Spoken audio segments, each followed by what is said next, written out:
The story begins in the mountains, where Becky and her husband, Dan, are climbing. They were married recently, and both were very happy in their life. He was very fond of climbing mountains. It would be correct to say that he was possessed by the ghost of this passion, which pulled him towards dangerous places. She also had a friend with her, who was always ready to face dangers. These three were always on the lookout for new dangers. One day, when Dan touches a bird's nest while climbing a mountain, the bird gets scared and flies away.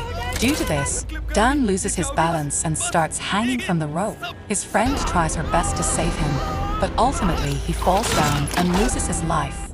The story moves forward 1 year later. Becky is still grieving her husband's death and keeps his charred bones with her. Additionally, she has become addicted to alcohol, which has completely ruined her life. Becky's father is very worried about her condition. So, after a long time, they call her best friend Hunter, who used to climb the mountains with Dane. This is the first meeting of Becky and Hunter after the death of her husband. Hunter tells him, "Come on, let's go climbing somewhere again. This is our hobby. Come with me. You will like it." She tells him about an old tower, which is 2,000 feet high.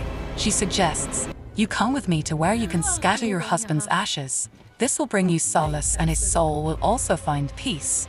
Becky considers these things and ultimately decides to go with Hunter. Both of them set out on their journey, having fun along the way and making videos on their phones. But due to their carelessness, an accident is about to happen. A speeding truck was about to hit their car, but they stopped the car in time and heaved a sigh of relief that they were saved. Eventually, they reached their destination. On the way, Hunter sees a dead goat that was being eaten by birds. She blows away the birds and posts the picture of the goat on Instagram. After this, both of them reach the tower. Hunter starts making videos. Becky is scared of heights, while Hunter gives her courage. "Oh, why be afraid? We'll make it." Then, she ties herself with a rope and starts climbing. As she climbs up, the sounds of the old rusted tower and its staircase are heard. Despite the fear, Becky continues climbing. Reaching a high altitude, Hunter tells him that they have reached the halfway point of the tower, meaning they have gained 1,000 feet of height. The wind was blowing strong here, and Becky was a little frightened by the sight around her. Hunter moves the ladder while making fun of her, which makes Becky nervous. But gradually, both of them climb higher when suddenly a screw in the tower's ladder comes out, which they do not know about. During this time, she remains engrossed in celebrating her happiness. Hunter takes out her drone camera and starts recording everything. Becky was happy with her friend, and Hunter has no intention of stopping here.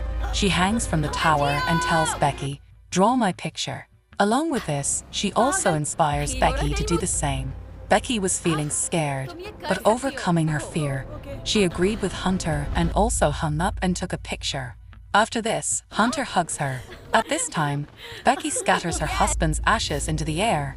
She gets some peace now, and both of them start reminiscing about her. When everything is over, they decide to return. She packs all her stuff. As Becky climbs down with her bag, the old tower's rusty ladder breaks. She hangs, but Hunter somehow pulls her up. However, his bag hangs on the antenna of the tower below, which contained his drone camera and food items. Now he was out of their reach, which made both of them nervous. She also checked her phone, but there was no signal at the height. Then they find a flare gun and binoculars on the tower. The hunter says, "What good does it do us now? What will happen if we fire the gun?" She panics when she realizes that her leg is injured. Hunter bandages him. Now both of them think what they can do. Sitting there, Becky ends the video of her blog. A few hours later, Hunter sees through binoculars a car parked a short distance away.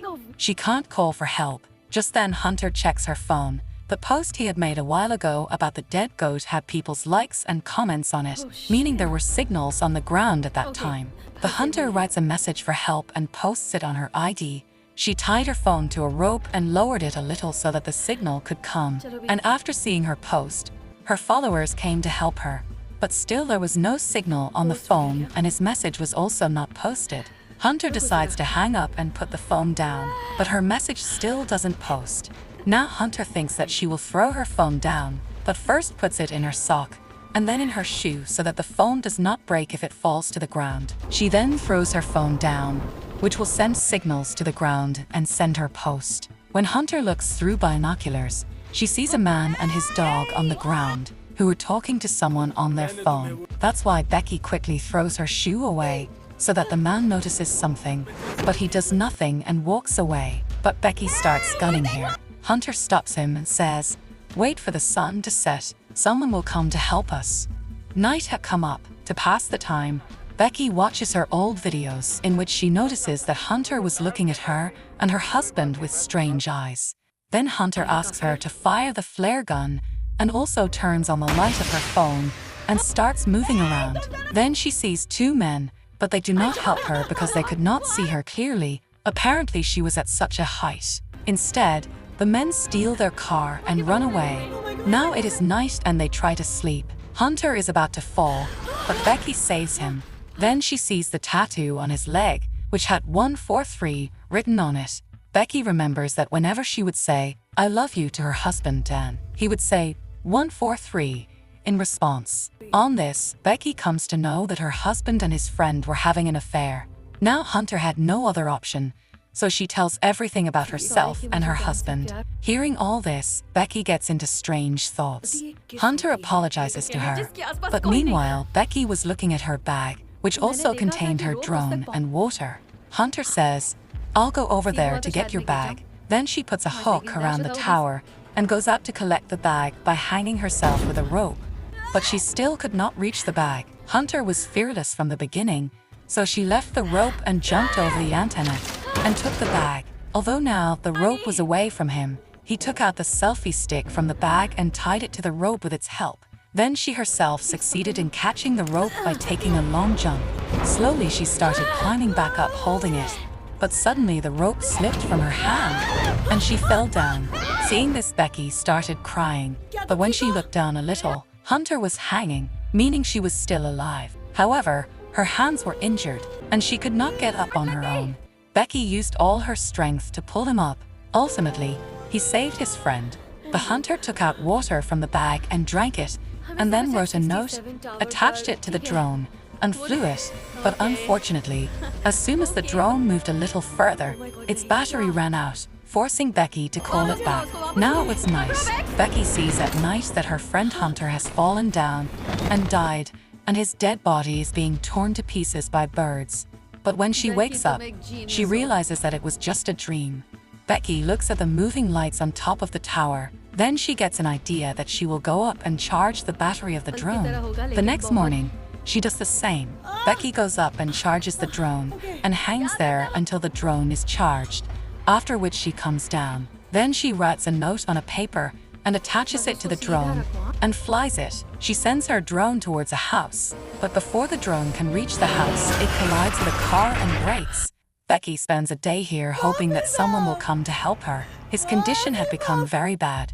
Now she could not spend even a day here. She asks Hunter for her shoe so she can throw down her phone, because she had no other way. But Hunter refuses him. Here we learn that Hunter was not with him. She had fallen down and died when she went to get the bag. Becky's only thought was that Hunter was with her so that she would not feel alone. When she looked down, her friend Hunter's dead body was being eaten by birds. Becky now cries hard and records one last message for her dad, because she no longer believes she will survive. It's morning. Another day passed. Then a bird sees blood on his leg and comes to eat it. Becky breaks the bird's neck and eats it raw, which shows us that she was suffering from hunger. After eating it, he gets energy and strength. On the other hand, her dad was very worried about his daughter and wanted to know where his daughter was.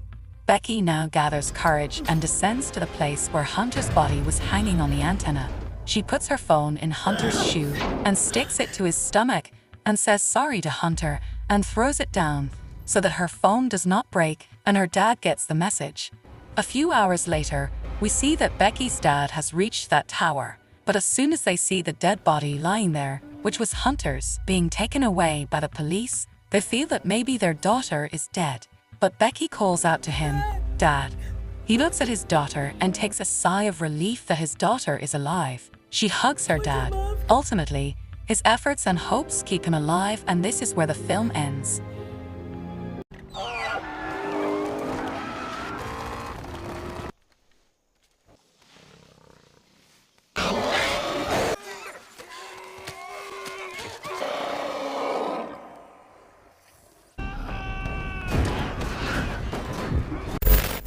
At the beginning of the film, we are shown the city of Manhattan, which is completely deserted. There are many vehicles parked here, but no human being is visible. All the buildings are empty. At the same time, a red car rapidly approaches, containing the film's main character Will Smith and his dog. Will Smith is driving fast to hunt deer. The deer is running fast, and Will Smith is chasing the deer. After a lot of struggle, when he starts hunting the deer, a lioness comes and pounces on the deer. Will Smith does not shoot the lioness even though he wants to, because evening falls and his clock's alarm goes off, signaling him to return home. It is necessary for Will Smith to return home because there are no humans in this city, but there are many mutants who are called Dark Seekers. These mutants only come out at night because they cannot tolerate daylight. When the alarm goes off, Will Smith returns home, where he and his dog eat dinner and lock the doors to secure the house. All lights are also turned off so that Dark Seekers do not become aware of their presence. Will Smith loves his dog very much, and we see them sleeping in a bathtub while the sounds of Dark Seekers are heard outside. Now the story goes into flashback. In a flashback, Will Smith is with his family and decides to take his wife and daughter to the airport. He tells his wife to keep at least 2 weeks' worth of food with her. He also says to withdraw money from ATM and keep it. When his wife asks if the virus is airborne, Will Smith says without complete information, "Yeah, probably so." After this, they reach the airport. They meet many people at the airport who are looking for a safe place to save their lives. But airport security allows only those people who are not infected. A special machine used for security determines whether the person is infected or not. Will Smith's baby is cleared, but when his wife goes through the machine, it is discovered that she is seriously infected, leading security to bar them from leaving. Now Will Smith, who is a senior officer, gets angry. He says, "She is my wife. Let her go." And on his orders he asks his wife to check again. When the security team checks his wife again, the machine declares her clear. That is, it now shows that the wife does not have any virus. After this, since Will Smith is a senior officer, a helicopter is arranged for his family. As soon as this helicopter takes off, another helicopter comes from the front, which the Dark Seekers attack. This second helicopter becomes unbalanced and collides with a helicopter carrying Will Smith's family, causing both helicopters to crash, and in this accident, the people inside both the helicopters die, which also includes Will Smith's wife and son. Now we see that Will Smith is in a lab where he is making medicine and conducting various experiments to treat infected people. There are also many infected rats in this lab, so that experiments can be done on them, and it can be checked whether the medicine he is making works or not. During the experiment, he also checks whether there is any improvement in the condition of the rats to whom he had earlier given the same drug. But during the experiment, it is revealed that the condition of the rats is still serious. They are extremely aggressive, and the medication is having no effect on them. Then, Will Smith notices a mouse who is sitting completely still. He is not as aggressive as other rats. Will Smith thinks that the drug he has given to this rat is being successful because it is not showing any reaction. He feels that perhaps this is the right time to test this drug on humans too, so that everyone can be protected from infection and the Dark Seekers can be made human again. The story now returns to the present. It's about that time when he is alone. He has a regular job. Every day he goes out and sends signals through FM radio that if any human being is listening to him and needs any kind of help, then he is present. "I can give you food and shelter," he says, with the hope that one day someone will hear him and reach out. He believes that he is not alone and that someone will definitely listen to him. He also tells that he will meet at a bridge at 12 o'clock every day. Now, while hunting, Will Smith sees another deer. He and his dog chase the deer and reach near a dark room. Will Smith doesn't want to enter that room, but his dog goes into the darkness. Out of his love for his dog, Will Smith also enters the dark room. There is a light on the front of his gun, which helps him find his dog. Here he finds his dog, and he says, "Come with me, let's go home." But the dog is very scared. Meanwhile, Will Smith hears some voices from the room. When he looks around, he notices a Dark Seeker. The Dark Seeker, as mentioned earlier, lives in darkness. Before he can attack the Dark Seeker, Will Smith shoots him with bullets and immediately runs away with his dog. Hearing this noise, other Dark Seekers also come out and start running after Will Smith. A Dark Seeker gets very close to Will Smith and is about to attack him when Will Smith jumps out the window. Now that the window has been broken and they have come out into the light, the Dark Seeker who came out with them dies as soon as they come into the light, because Dark Seekers cannot absorb light and die when exposed to light. Now Will Smith gets a happy news. He learns that Dark Seekers are present in this room. He thinks, why don't I catch one of these and take them to my lab and test the medicine I'm working on so that I can quickly create a suitable medicine. To capture the Dark Seekers, Will Smith creates a trap that traps them. A noose is prepared. After a while, he discovers that a Dark Seeker has been trapped in the trap. He is now possessed by Dark Seeker Will Smith, but then another Dark Seeker comes screaming loudly, as if he wants revenge. Will Smith comes to his lab with that Dark Seeker. He applies the same medicine on him that he had used on a rat. The rat appears to be recovering, but shortly after being given the medicine, Dark Seeker's breathing begins to slow and his heart rate begins to decrease. Will Smith has a hope that maybe he is on the mend. Then the mutant wakes up and starts screaming loudly, then becomes unconscious. This leaves Will Smith disappointed that the treatment was not successful. Meanwhile, Will Smith makes a video recording in which he tells that the medicine I have made can save me, but cannot cure those who are already infected. I'm trying again to cure the Dark Seekers. While I was holding that Dark Seeker, a Dark Seeker stared at me, and he had come into the light. Perhaps this is due to hunger, and they seem to be slowly getting used to the sunlight. One day, Will Smith is out with his dog when his foot gets caught in a trap, and he ends up hanging in the air. This trap was set by the Dark Seekers, who are capable of thinking and understanding.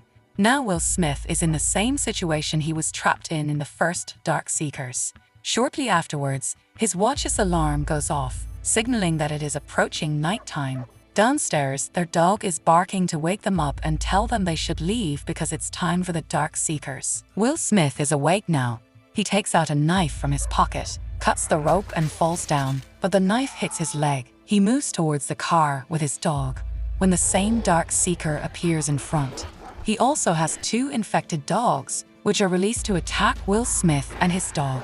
Will Smith kills those dogs, but by mistake the same Dark Seeker bites his dog too.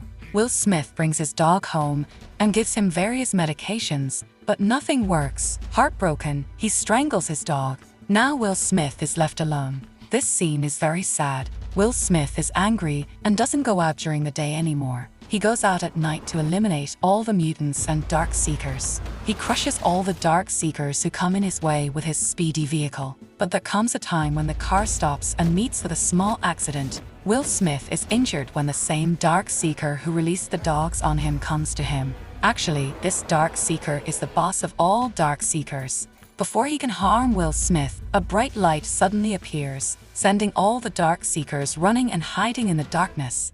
Will Smith is unconscious, and then a voice says, "Where do you live? Tell me your location." He barely tells his address. In the next scene, when he wakes up, he sees a woman and her son present in his room. At first he is surprised, but then also happy. The woman tells that we heard your message on FM radio and have come to you after knowing your location. She also tells that we kept waiting the whole day on the bridge where you told us, but you did not come. At night we saw that you were stranded, so we came to save you. The woman tells that the companions who were with us have been eliminated by the Dark Seekers. Now we want to go to a place where there are more humans, a safe place where there is no virus and the security is also good. Will Smith says, "You get over these misconceptions. There's no other place like it." But the woman says, "There is such a place." Now Smith follows his daily routine by locking the house. Anna and her son are also present in their house. Then they hear the voices of Dark Seekers from outside. Will Smith becomes suspicious and asks Anna,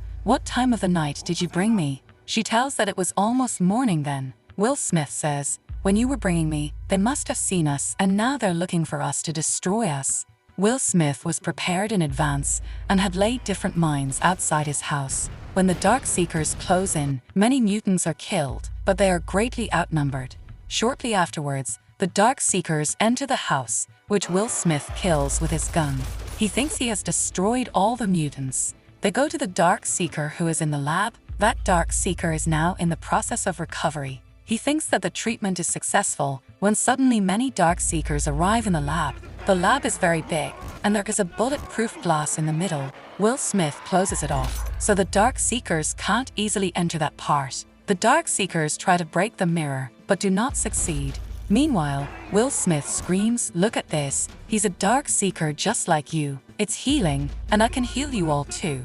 Then the boss of the Dark Seekers appears and angrily starts banging on the glass, causing cracks in the glass. Before the mirror breaks, Will Smith takes a blood sample from the Dark Seeker, believing he has found the cure. He puts Anna in a safe chamber and gives her a blood sample. He says, "When you reach that colony, give them this sample, because this is the cure for this disease." Anna says, "You also come with me." But Will Smith says, "No, you guys go. These guys have to finish me off."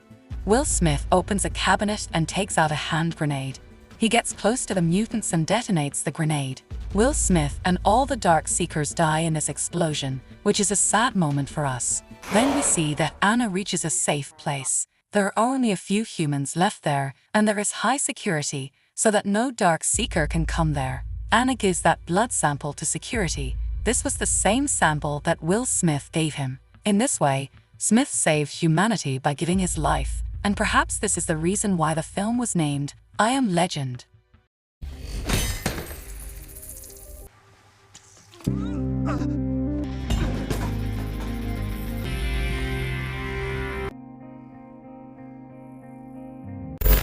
The story begins with a search engine company called Blue Book, which is similar to Google. A programmer named Lulalula works here. He has won the company's office contest, which will give her the chance to stay at the company's CEO, Nathan's luxurious and secluded home for a week. The company's helicopter takes him to this remote location. After landing him there, the pilot tells him that he will come to pick him up after a week and then leaves from there. Lulalula moves ahead and approaches a strange house. This house is completely computerized, and just then a card comes out from his gate with his photograph, after which he goes inside. The house is very luxurious, and here she meets Nathan. Nathan tells him that with the help of that card he can go to many rooms, but he should not go to the rooms whose doors the card cannot open. He also asks him to sign a contract stating that he will never tell her anything he sees or experiences here. Nathan also tells him that they are going to do a very important research here, in which he will also be given credit. Lulalula gets a little confused. Then Nathan tells her that he has created a female human robot who has every emotion and thought like humans. Lulalula has to talk to him daily, and if he ever feels that he is talking to a robot and not to a human being, then it will be considered that his experiment has failed. The next day, Lulalula goes to the room where the female robot Ava is. Ava tells her name, and the two talk to each other a lot. Nathan is listening and watching their conversation on the computer. Lulalula does not think that Ava is a robot because her gestures and way of speaking are completely human-like. When Lulalula approaches Nathan and tells him that he did not feel like he was a machine while talking to Ava, Nathan is happy that his experiment has been successful. At night, when Lulalula is sleeping in his room, he cannot sleep. He operates the TV remote, but it is actually to view CCTV camera footage, which shows Ava's room. Suddenly, the lights go off, causing Lulalula to panic and tries to open the door, but the door does not open. After a while, the lights come back on, and the door opens. When Lulalula asks Nathan the reason for the lights going out, Nathan tells that he has designed this house and the doors in such a way that the doors cannot be opened after the lights go out. Nathan also tells that earlier the lights never went off, but in recent times this problem has increased.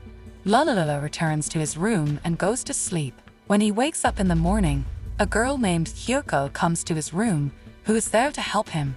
But when Lulalula tries to talk to her, she does not respond.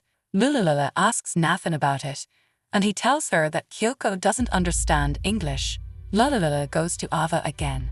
Ava shows her the things she made the night before, but Lulalula doesn't understand. Ava assures him that she will make something he can understand. Lulalula tells him about his life, such as his age, not being married, and his parents being killed in an accident. Ava expresses sadness at this, and then the two of them continue talking. Then the lights go off once again. As soon as the lights go out, Ava's face changes and she says, "You shouldn't trust Nathan. He's not a nice person, and I'm the one who keeps cutting the lights in the house. I'm telling you this by cutting the lights, so it means Nathan can neither see nor hear us." The next moment, the lights come back on, but Lulalula is completely confused as to why Ava said these things to her. Next, Lulalula goes to Nathan. Nathan asks her, "When you were talking to Ava and the lights went out, I couldn't hear you. What did Ava say at that time?" But Lulalula lies and says that Ava never talked to me. Lulalula now starts getting attracted towards Ava's words. Nathan then takes Lulalula to the place where he created Ava. There he shows her what kind of mind Ava has inside. Nathan tells that to create such a brain he had to hack phones all over the world. He listened to people, tracked them, and understood their way of thinking, after which he created this brain. Nathan had made Ava's brain so perfect that no one could tell that she was not a human but a robot. The next day, Lulalula visits Ava again. Ava first shows him the drawing she made. Then she says, "Close your eyes." When Lulalula closes her eyes, Ava appears dressed in the same fashion, making her appear fully human. Now Ava asks Lulalula, "Do you like me?" Lulalula says, "No." Ava replies, "You're lying. I read the expression on your face. The expressions on your face clearly show that you like me. I want to go on a date with you." Lulalula walks away and tells Nathan that Ava is very sharp. She can read other people's expressions, understand emotions, and can tell the truth from the lies. Nathan says that I have put human-like things in her mind. She is learning the rest on her own. Lulalula asks, "Why did you make her a girl?" Nathan says, "She can be intimate like girls. She has all the feelings of a girl and I want you to get intimate with her." Lulalula visits Ava once again and tells her that there is a big difference between humans and robots. There is no limit to the thinking of humans, whereas a robot or machine can think only as much as is fed into its memory. Now Ava decides that she too will become fully human. When Lulalula is in his room at night, he sees Ava's room on his screen, in which Nathan goes and tears up the drawings he made. Lulalula doesn't like this at all and realizes that Ava has been imprisoned here. When he visits Ava the next day, Ava once again cuts the lights and tells Lulalula, "I know Nathan sends you here to test me, and if I fail, he will kill me. I love you like you love me, I want to be with you for the rest of my life, but as a human being." Lulalula doesn't know what to say.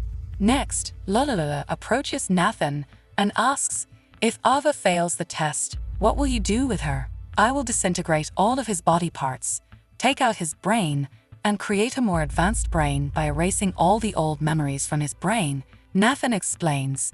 Lulalula doesn't like Nathan's words at all because he doesn't want Ava to be dismantled in any way. So, Lulalula makes Nathan drink too much alcohol, causing Nathan to fall into a deep sleep. Lulalula takes the key from his pocket and goes into the operating system, where he watches videos and learns that Nathan had previously built several robots, all of which failed their tests. For this reason, he erased all the memories from his mind and created a new robot, which is now in the form of Ava. Lulalula goes to the room where his assistant Kyoko is present, who does not understand his language. There are the bodies of all the robots made by Nathan. Then Kyoko starts removing skin from her body, causing Lulalula to realize that Kyoko is not a human being, but a robot. Actually, Nathan has Kyoko as his companion here. When Lulalula walks out, she sees Nathan, who is looking for his card and keys. Lulalula slyly picks up the card from the ground and hands it to Nathan and says, "This is your card."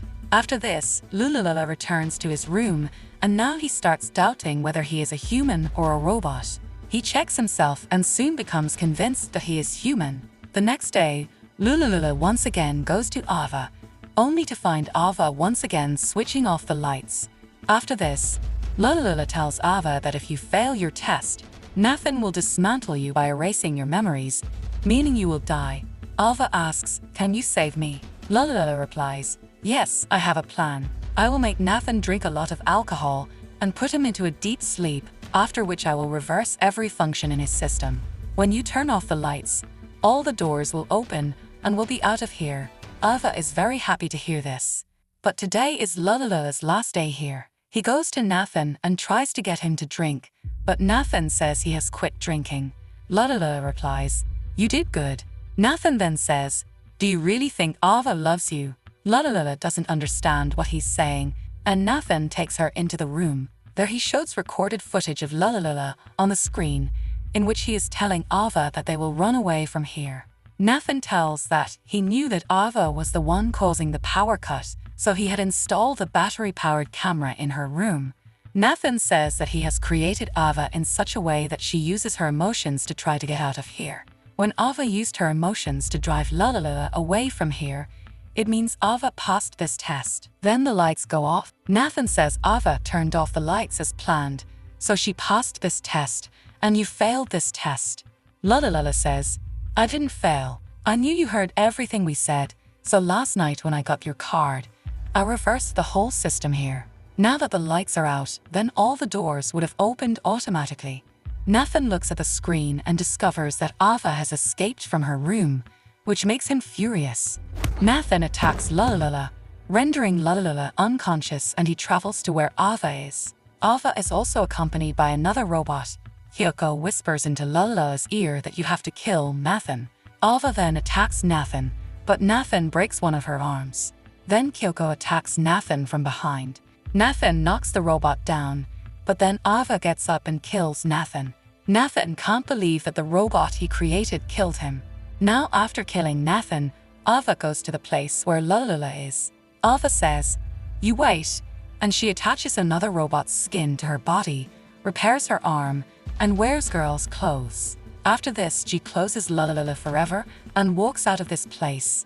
Lulalula is stuck here. A week later, the helicopter arrives to pick up Lulalula, but it lands not with Lulalula but with Ava, who now appears to be fully human. Ava leaves the place after trapping the pilot in her words and reaches the city. There are too many people around, and no one knows what Ava will do now. This story ends with this suspense. At the beginning of the story, we see Ellie, who is a botanist. She has come to a desert village to do research on a special plant. This plant grows in the surrounding desert and is used for drugs, so it is necessary to get information about it. At the same time, we see a drug dealer named Pusseland who is disposing of a pilot's dead body. After burying her, he calls his supplier to say they need a new pilot. The next day, Ellie goes far into the desert in search of the plant, where she meets Gomez, who was bunking school and taking a bike ride there. Gomez, the daughter of the town sheriff, helps Ellie as she knows the area well. A strong bond forms between the two, as Gomez does not have a mother and his father is at work all day. Gomez's loneliness subsides a bit after meeting Ellie. After a short conversation, Gomez leaves, but Ellie stays behind. Before night falls, Ellie is also about to leave when she sees an out-of-control plane falling. She quickly takes her car to the plane and finds the pilot injured, but alive. She soon discovers that the pilot is actually a smuggler who was going to deliver drugs. He points the gun at Ellie while she is trying to get into the car. He tries to stop her by shooting, but Ellie's car gets stuck and she is captured. Now he's about to kill Ellie when Ellie says, "Do you know where we are?" He is clueless because he had somewhere else to go. Ellie says, "I know this desert very well, and if you kill me, you yourself will also die wandering here." After listening to Ellie, Thomas understands that he should take Ellie with him as a hostage. Thomas asks Ellie to keep all the drugs in the car. Half the drugs have been burned away, but Thomas is treating Ellie like a servant. Ellie knows what will happen to her once she reaches her destination.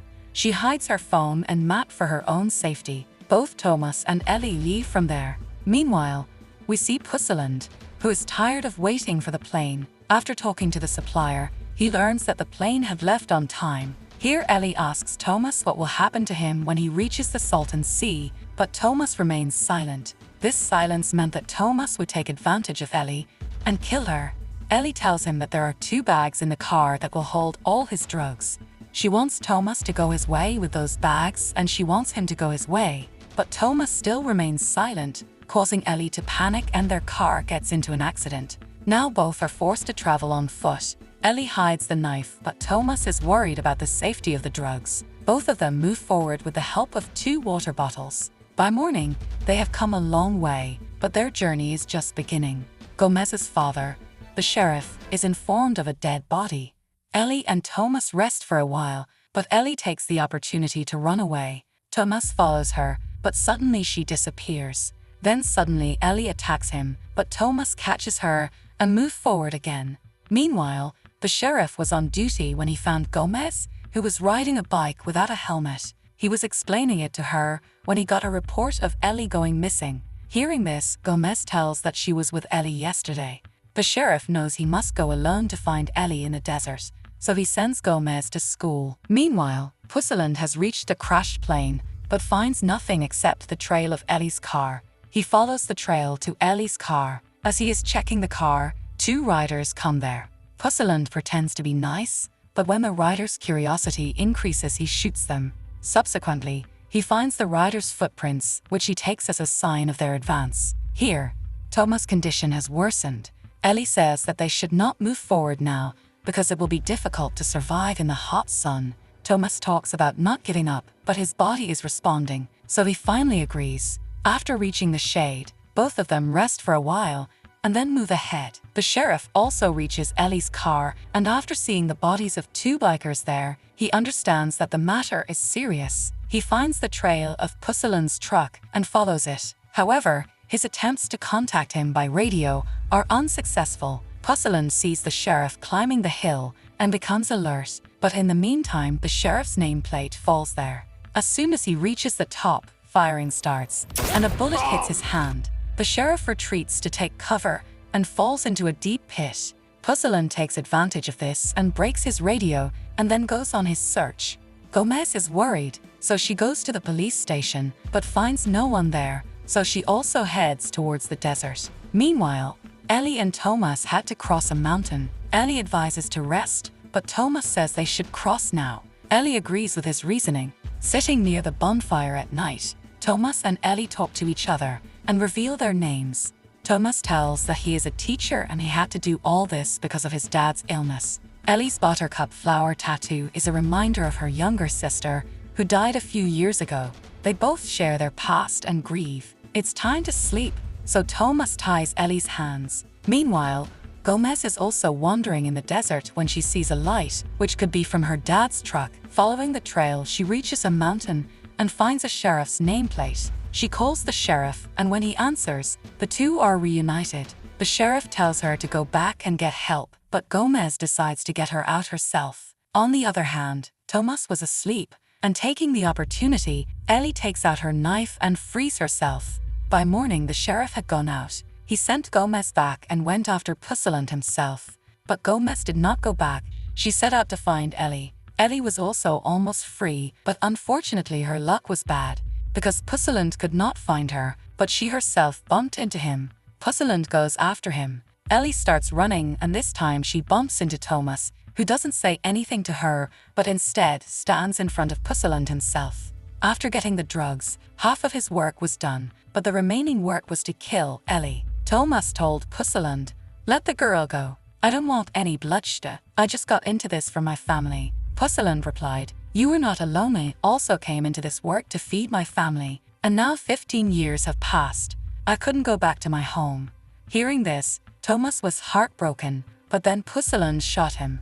Well, Ellie is now free, but she sees Gomez's bike, which means Gomez is in danger. Now you will have to go back. Gomez was caught by Pussiland instead of Ellie. When Ellie was going to save him, Pussiland shoots her in the stomach as well. Taking the opportunity, Gomez pushes him, and he falls into a cactus. Taking advantage of this, both of them leave from there and reach the bike. Pussiland was behind them, but the sheriff provided cover from above. Both of them run away from there on the bike, but Pussiland still does not give up chasing them.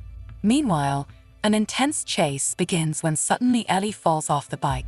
Meanwhile, Gomez is also captured, and now Pussiland was attempting to burn him alive, but Ellie stops him just in time, setting his drugs on fire. Drugs were more dear to him than life itself, and in an effort to save what he loved, Pussiland himself burns to death. It was a unique message, reflecting the context of modern lifestyle. The sheriff gets there, and now one wonders why he was in this movie, but Ellie will be saved now. He sees a beautiful butterflower nearby, and the film ends with this.